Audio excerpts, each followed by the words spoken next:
आज हम एक ऐसी किताब पर बात करने वाले हैं जिसने सच कहूं तो दुनिया भर में लाखों लोगों के सोचने का तरीका ही बदल दिया है।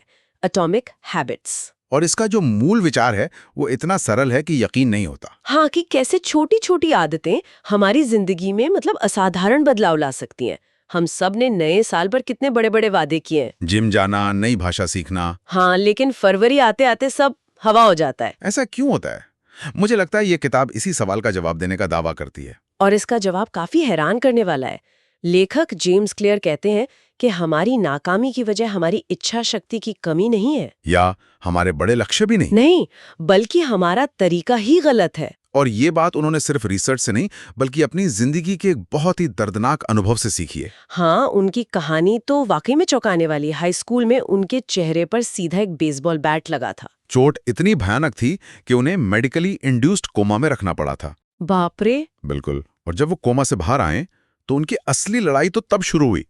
उन्हें चलना, देखना, यहाँ तक कि सूंघना जैसी बुनियादी चीजें फिर से सीखनी पड़ी। एक एथलीट के तौर पर तो उनका करियर लगभग खत्म ही हो गया होगा। खत्म ही समझिए।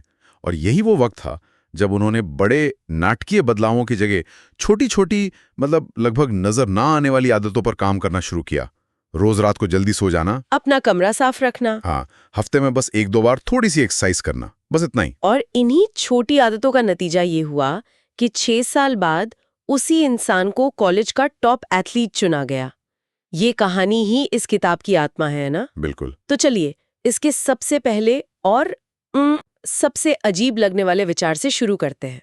किताब का एक सबसे बड़ा दावा है जो सुनने में बिल्कुल गलत लगता है। क्लियर कहते हैं कि बड़े लक्ष्य बनाना असल में सफलता का सबसे अच्छा रास्ता नहीं है। हाँ, और ये बात हमें से ज्यादातर लोगों को आसानी से हजम नहीं होती। क्योंकि हमें तो हमेशा यही सिखाया गया है कि बड़ा सोचो, बड़े लक्ष्य बनाओ। बिल्कुल।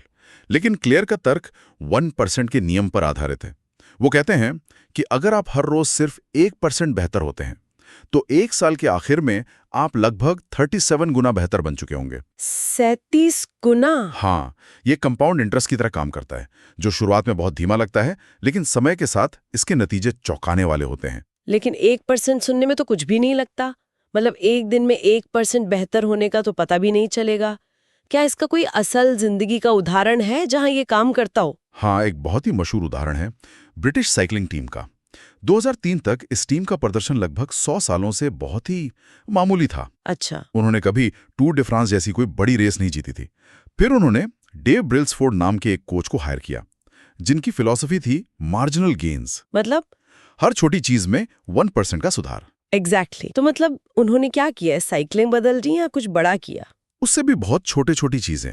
उन्होंने साइकिल की सीट को थोड़ा ज्यादा आरामदायक बनाया, टायरों पर अल्कोहल रगड़ा ताकि सड़क पर पकड़ बेहतर हो जाए। बस इतना? अरे, राइडर्स को सोने के लिए सबसे सही तकिया कौन सा है ये तक खोज निकाला। और यहां तक कि उन्होंने टीम के ट्रक को अंदर से सफेद रंग से पेंट करवा दिया ताकि धूल का छोटे से छोटा कण भी दिख जाए। ये तो पागलपन जैसा लगता है। क्या इन मामूली चीजों से सच में कोई फर्क पड़ा? जबरदस्त फर्क पड़ा। सिर्फ 5 सालों के अंदर 2008 के ओलंपिक्स में इसी टीम ने 60% गोल्ड मेडल जीते। अगले 10 सालों में उन्होंने 178 वर्ल्ड चैंपियनशिप्स जीती। कमाल है। ये सब उन छोटे छोटे 1% सुधारों का नतीजा था जो एक साथ जुड़ गए। बिल्कुल। ब्रिटिश साइकिलिंग टीम का उदाहरण तो बहुत अच्छा है, लेकिन वो एक प्रोफेशनल टीम थी, उनके पास संसाधन थे। एक आम इंसान के लिए रोज 1% सुधार करना एक हफ्ते बाद भी कुछ नहीं बदलता। वो जो निराशा होती है ना, वो बहुत असली होती है। ऐसा क्यों लगता है कि हमारी मेहनत बेकार जा रही है? आपने बिल्कुल सही नस पकड़ी है। और किताब इसी को संभावित क्षमता का पठार या the plateau of latent potential कहती है। अच्छा। ये एक बहुत जरूरी कॉन्सेप्ट है। इसे समझने के लिए एक बर्फ के टुकड़े का उदाहरण सोचिए। मान लीजिए एक कमरे का तापमान -5 डिग्री है। आप तापमान बढ़ाना शुरू करते हैं, -4, -3। हाँ, -1, 0 डिग्री।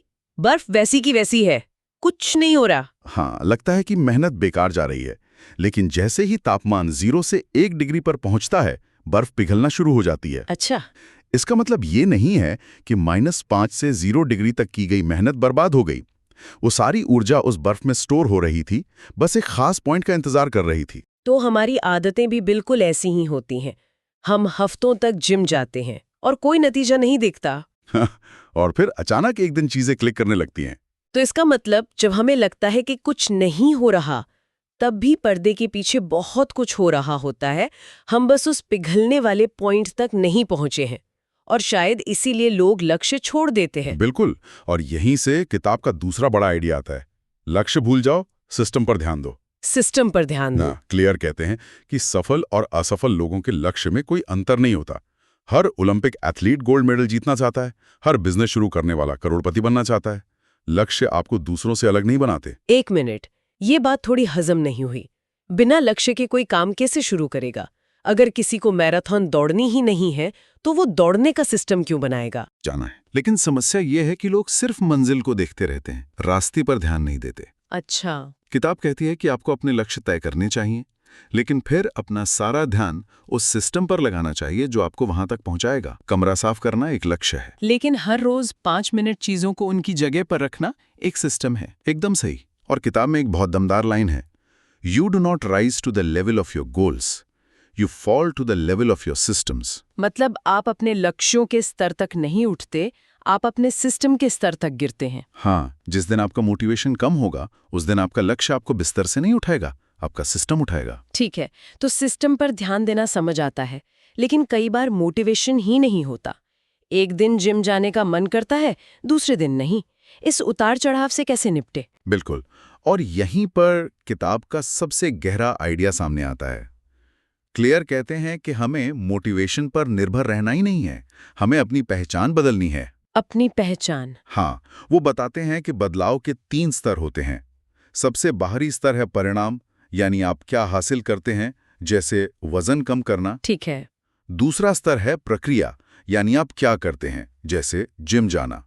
और सबसे गहरा, सबसे अंदरूनी स्तर है पहचान, आप खुद के बारे में क्या मानते हैं। और ज्यादातर लोग बाहर से अंदर की तरफ बदलाव करने की कोशिश करते हैं। वो सोचते हैं मुझे 10 किलो वजन कम करना है, बिल्कुल। लेकिन ये तरीका टिकाऊ नहीं है। सही कहा, स्थायी बदलाव अंदर से बाहर की तरफ आता है, यानी पहचान से। लक्ष्य ये नहीं होना चाहिए कि मुझे किताब पढ़नी है। लक्ष्य होना चाहिए मुझे एक पाठक बनना है। बिल्कुल, लक्ष्य ये नहीं कि मुझे मैराथन दौड़नी है, बल्कि ये कि मुझे एक धावक बनना है। जब आप अपनी पहचान बदल लेते हैं तो आदतें अपने आप फॉलो करती हैं। तो ये सोचने के बजाय कि मुझे क्या करना पड़ेगा, मैं ये सोचूं कि एक धावक या एक पाठक क्या करता है। हाँ, आपकी हर आदत इस बात के लिए एक वोट की तरह है कि आप किस तरह के इंसान बनना चाहते हैं। जब आप जंक फूड की जगह सलाद चुनते हैं तो आप एक स्वस्थ इंसान होने के लिए वोट डाल रहे हैं। और जब आप 10 मिनट के लिए किताब पढ़ते हैं तो आप एक पाठक होने के लिए वोट डाल रहे हैं। सही है। धीरे धीरे ये वोट आपकी नई पहचान को मजबूत करते हैं, और जब कोई आदत आपकी पहचान का हिस्सा बन जाती है तो उसे छोड़ना बहुत मुश्किल हो जाता है। ये तो बहुत शक्तिशाली विचार है। तो ये सब सुनने में बहुत अच्छा लग रहा है, लेकिन इसे असल जिंदगी में कैसे उतारें? वो सिस्टम कैसे बनाए जो हमारी पहचान बदल दे? मतलब पहला कदम क्या होना चाहिए? इसके लिए क्लियर ने एक बहुत ही सरल और प्रैक्टिकल फ्रेमवर्क दिया है। ये 4 नियमों पर आधारित है। वो 4 चरण हैं: संकेत, क्रेविंग, प्रतिक्रिया और पुरस्कार। ठीक है। एक अच्छी आदत बनाने के लिए आपको बस इन 4 नियमों का पालन करना है। पहला, इसे स्पष्ट बनाओ, मेक इट ऑब्वियस। स्पष्ट बनाओ, इसका क्या मतलब हुआ? इसका मतलब है कि अच्छी आदत को शुरू करने का जो संकेत या ट्रिगर है वो आपके सामने बिल्कुल साफ होना चाहिए। इसके लिए एक कमाल की टेक्निक है, हैबिट स्टैकिंग। Habit stacking? हाँ, आप अपनी नई आदत को किसी पुरानी, पहले से जमी हुई आदत के साथ जोड़ देते हैं। जैसे सुबह जब मैं अपनी कॉफी बनाऊंगा, उसके तुरंत बाद मैं 1 मिनट मेडिटेशन करूंगा। अच्छा, तो यहाँ कॉफी बनाना एक पुराना मजबूत संकेत है जो नई आदत को याद दिला रहा है। पुरानी आदत नई आदत के लिए एक रिमाइंडर बन जाती है। बिल्कुल। और दूसरा तरीका है एनवायरनमेंट डिजाइन। अपने माहौल को ऐसा बनाइए कि अच्छी आदतें आपके सामने रहें और बुरी आदतें दूर हो जाएं। जैसे अगर रोज रात को किताब पढ़नी है तो किताब को अपने फोन की जगह तकिए के पास रखें। हाँ, या अगर ज्यादा पानी पीना चाहते हैं तो घर में और अपनी डेस्क पर हर जगह पानी की बोतलें भरकर रख दें, आपको सोचना न पड़े। ठीक है, तो पहला नियम है संकेतों को अपने सामने रखना। अब दूसरा नियम क्या है? दूसरा नियम है, इसे आकर्षक बनाओ, मेक इट अट्रैक्टिव। आकर्षक मतलब? दिलचस्प। हाँ, दिलचस्प, मजेदार। क्योंकि अगर कोई आदत बोरिंग लगती है ना तो हम उसे नहीं करेंगे। बहुत सिंपल है। इसके लिए क्लियर टेम्पटेशन बंडलिंग का सुझाव देते हैं। Temptation bundling? इसका सीधा सा मतलब है वो काम जो आप करना चाहते हैं उसे उस काम के साथ जोड़ दो जो आपको करना चाहिए। जैसे कि मैं अपना पसंदीदा नेटफ्लिक्स शो तभी देखूंगी जब मैं ट्रेडमिल पर चल रही होंगी। बिल्कुल सही, यही इसका क्लासिक उदाहरण है। इस तरह एक्सरसाइज करना एक सजा नहीं लगती, बल्कि नेटफ्लिक्स देखने का एक जरिया बन जाती है। हाँ, आप उस काम की लालसा को अपनी अच्छी आदत पर ट्रांसफर कर देते हैं। ये तो बढ़िया है। तो हमने आदत को स्पष्ट और आकर्षक बना दिया। तीसरा नियम क्या है? तीसरा नियम है इसे आसान बनाओ, मेक इट इजी। इंसान का दिमाग हमेशा कम से कम मेहनत वाला रास्ता चुनता है। हाँ, ये तो है। इसलिए हमें अपनी अच्छी आदतों के रास्ते में आने वाली रुकावटों को कम करना होगा। और यहाँ मेरी पसंदीदा तकनीक आती है, 2 मिनट का नियम।